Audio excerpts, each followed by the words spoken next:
विजय और आप देख रहे हैं अभिनव भारत नंबर 1।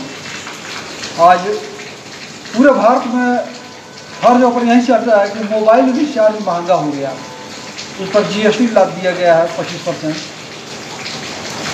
अब समझ में लोगों को नहीं आ रहा है कि हम लोग जिस सरकार को वोट देते हैं, जिसको हम लोग चाहते हैं दिलो जान से, अब उसी के शासन आते ही चुनाव जीतते ही और उसके शासन में आते ही महंगाई का एक झोंका मिल जाता है, चौतरफा वार भी होता है। और एक ऐसा चुनाव के बाद जो है एक झोंका ही है जो लोगों को तिल मिलाने के लिए काफ़ी है कि रिचार्ज महंगा हो गया। अब बताइए कि एक परिवार में अब कोई सोचे सब किसी का अलग अलग मोबाइल होना चाहिए, ऐसा रूल बन गया है।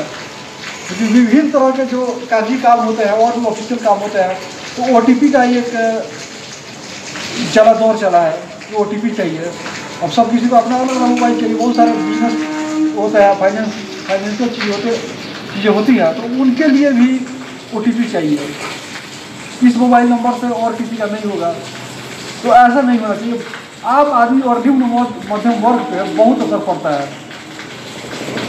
गवर्नमेंट को सोचनी चाहिए कि 400 पार का जो उनका नारा था वो पूरा नहीं हुआ, उनका जो लक्ष्य था उससे वो लोग कम हो गए, सिकुड़ गए। लेकिन इसके बाद भी ऐसे चीज़ों पे GST लाद देना ये कहाँ की इंसाफ है। आप लोग अपनी सुविधा में कटौती कर दीजिए।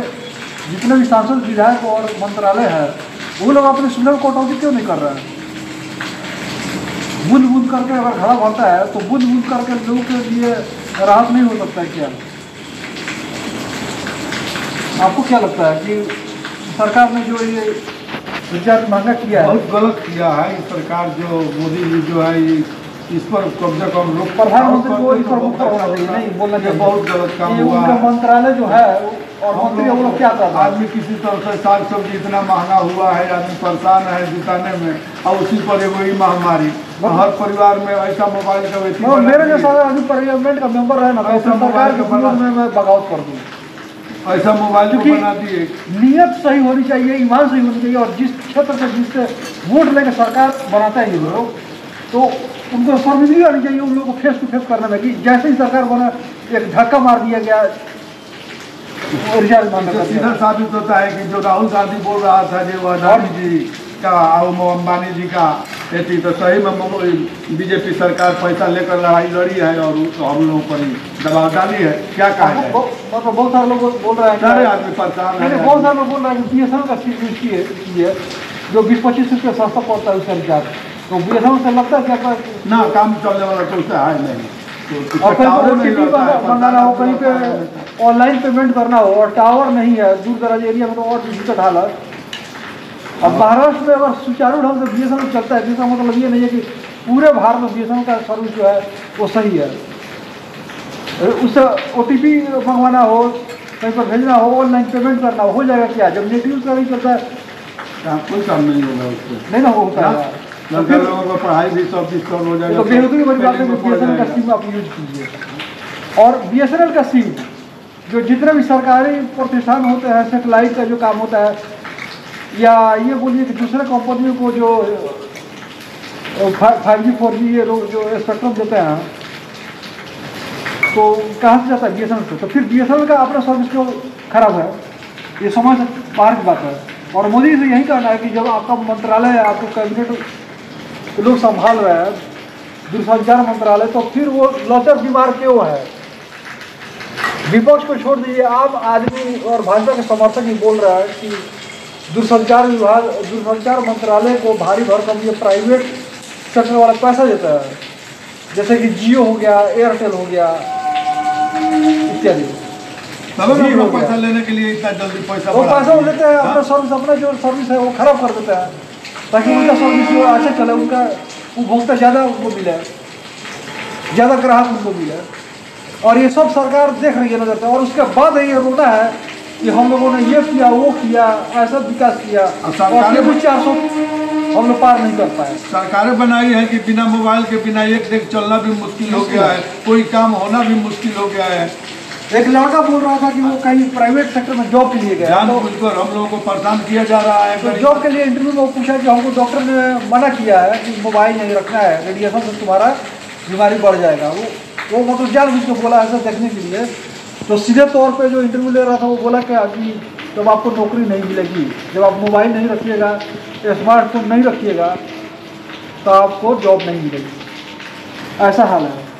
तो एक तो पहले लोगों के लिए ये बाध्य कर दिया जाता है कि आप ये टेक्नोलॉजी वो टेक्नोलॉजी इस्तेमाल करें और फिर उसका दोहन होता है।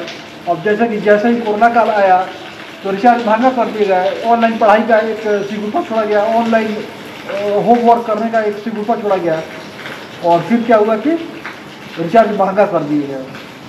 तो ये सरकार की दोहरी नीति है और पीस कर रहा है। तो निम्न मध्यम वर्ग जिसके वोटों से आपकी सरकार बनती है और उनके साथ ही नहीं सकती। वाह, साग सब्जी जुटाना मुश्किल है, उसमें मोबाइल के खर्चा कहाँ से आदमी जुटा सकता है? आदमी परेशान है, 3 गो 4 गो मोबाइल, हर लड़का को मोबाइल चाहिए, हर परिवार को मोबाइल चाहिए। बिना मोबाइल के बिना आदमी को कोई काम होने वाला नहीं है। घुमा फिरा कर मोबाइल पर जो है, लग रहा है जैसे कि नेताओं को आंख में पानी गिर गया है। निम्न मध्यम वर्ग को उच्च वर्ग से कंपेयर करके उनकी क्राइटेरिया में ला देना है और महंगाई की मार देना है। तो जैसे अपनी नियत थी, ठीक है, बहुत बढ़िया हुआ 400 पार आपको नहीं किए, एक सबक मिला है, लेकिन सबक से सीख नहीं होगा ना। और लाख स्कैंडल आप लोग कर दे, लाख राष्ट्रवाद का हवा कर दे, अगर आदमी की जेब में पैसा नहीं रहेगा ना तो वो मर जाएगा, जीना मुश्किल हो जाएगा। आलू इस समय कैसे चल रहा है? 40 रुपये किलो है। प्याज 40 रुपये है। बताइए, आधा किलो 1 किलो आदमी लेता है, 250 ग्राम लेकर काम चलाया जाता है। एक आलू चोखा बनाकर आदमी किसी तरह से समय काटता है। यही तो है इलेक्शन जीतने के बाद। और इन लोगों का क्या है, सांसद जी लोगों का, उन लोगों का फंड बढ़ जाएगा, उन लोगों का भत्ता बढ़ जाएगा। और किस लिए भत्ता मिलता है, किस लिए फंड मिलता है? आम आदमी के लिए। लेकिन हमको तो ये लग रहा है, कहने में हमको कोई मतलब दिक्कत नहीं है, जिसको जो करना है कर ले। हमको तो यही लग रहा है ना कि नीचे से वसूल के और शीर्ष तक पहुंचाते हैं लोग 2 नंबर का पैसा। इसीलिए कान बंद, आँख बंद और आँख की पानी खपत, आँख की पानी सूख गई है। ये खेल चल रहा है, टिकट लाओ भाई, पैसा दो, जितना पैसा उड़ा दोगे टिकट मिलने का चांस है। जितना तुम नीचे से लूट खसोट व्यापारी करवाओगे उतना ही आपको अस्थायित्व मिलेगा आपके पार्टी में, आपके पद पे। यही चल रहा है।